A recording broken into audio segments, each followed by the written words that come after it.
wangu umejawa na shukrani za kila namna, kukwambia Mungu asante kwa matendo yako.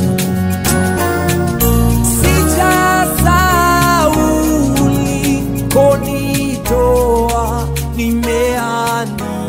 Kwa majina yangu ninaitwa Mchungaji Moses Marambo, ambaye ninatumika katika kanisa la FPCT Adonai Revival Temple Morogoro mjini. Niko hapa kipekee kabisa kumshukuru Mungu kwa mengi makuu ambayo katika utume na utumishi alionipa kuweza kuifikia jamii.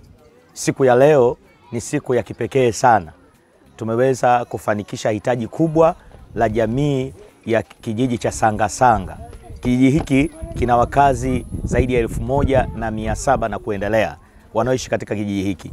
Jamii ya wanakijiji wa eneo hili ni Wamang'ati, Wamasai, Wamburu na makabila mengine. Jamii hii imekuwa ikiteseka kwa shida ya maji kwa kipindi kirefu, na maji ambayo wamekuwa wakiyatumia ni maji yanayotiririka katika mto. Maji hayo yanatiririsha maji machafu kutoka kwenye viwanda na takataka nyingine ambazo zinatoka mjini kuelekea kwenye eneo la kijiji hiki. Tunashukuru Mungu kwa mradi huu wa maji.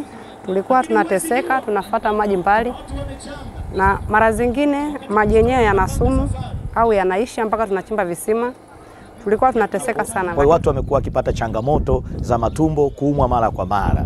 Lakini sambamba na hilo, maji ya mto anayotumia kuna mamba wengi, na mamba hao kwa historia wameweza kudhuru maisha ya watu na wengine kufa. Baada ya kufika kwenye eneo hili, Mungu alitupa macho ya kuona ya kwamba hitaji hili ni kubwa, na walituambia wanakijiji hapa, viongozi wa serikali, kwamba tushirikiane kwa pamoja. Na mimi kama mchungaji niliweza kulibeba jambo hili pamoja na marafiki ambao ninashirikiana nao ndani ya nchi na nje ya nchi. Nilishirikiana nao kuambia tukio hili na jambo hili. Na kipekee kabisa ninamshukuru Mungu kwa ajili ya missionary Christopher Berg kutoka Sweden, ambaye tulikuja mahali hapa katika kijiji hichi pamoja. 2 years ago almost, we ended up here, me and Pastor Moses, after we met some Masai in the city of Morogoro. They invited us to the village and they told us about their situation. In that day, I don't know if I had a lot of faith about this. I said to Moses, I don't know if we will be able to help them. But we prayed, and we started to think, and we started to calculate how much would it cost, what requires to do this project. And we started to collect money. We started to talk to people, and so many people has contributed with money, and so many people has even contributed with spreading the word to others to collect money. But also so many people has prayed, and sometimes it's been a bit tough, because sometimes it feels like I want this to finish now so that people doesn't have to suffer in this village. And it has been taking some time.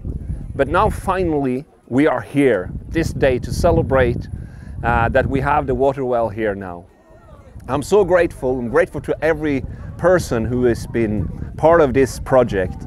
And most of all, I'm grateful to the Lord Jesus Christ, that He led us to this place.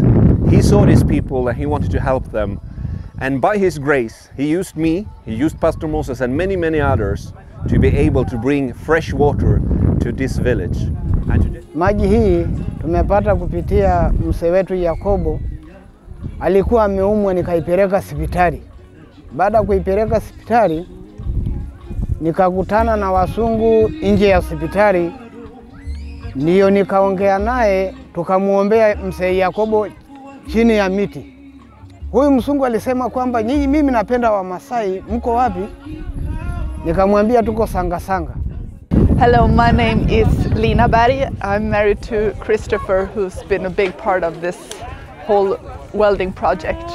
Today we're here to celebrate the gift of water. We are so amazingly grateful to be able to see that water is coming and see the joy of these people who are actually who receive water today, and water is life.